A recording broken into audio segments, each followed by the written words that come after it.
মাঝমাঠের কাছাকাছি নিজের অর্ধ থেকে হঠাৎই একটি শট আর মুহূর্তের মধ্যেই বল উড়ে গিয়ে জালে। স্টেডিয়ামে উপস্থিত দর্শকরা বিস্ময়ে চিৎকার করছেন আর পুরো ফুটবল বিশ্ব তাকিয়ে আছে। এই গোলই এখন আলোচনার কেন্দ্রবিন্দু। রমজান মাসে তুরস্কের তরুণ মুসলিম ফুটবলার আরদা গুলার দেখালেন তার অসাধারণ দক্ষতা। এমন এক শট যা ইতিমধ্যেই সম্ভাব্য ফিফা পুস্কাস অ্যাওয়ার্ড জয়ের দাবিদার বলে মনে হচ্ছে।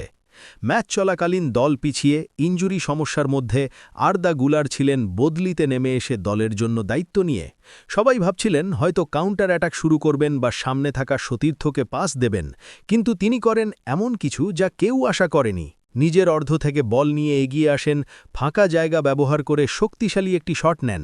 বল উড়ে গিয়ে গোলবারের ওপর দিয়ে মাটিতে লাগলেও সঠিকভাবে জালের ভেতরে ঢুকে যায়।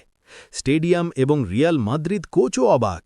এই মুহূর্তে ফুটবল প্রেমীরা চিৎকারে মুগ্ধ, সামাজিক মিডিয়ায় ভাইরাল।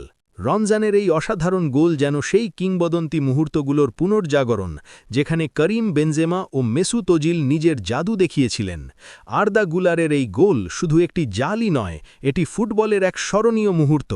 মাঠের প্রতিটি দর্শক এবং ভক্ত এখন অপেক্ষায়, এই গোল কি শেষ পর্যন্ত বছরের সেরা গোল হিসেবে স্বীকৃতি পাবে?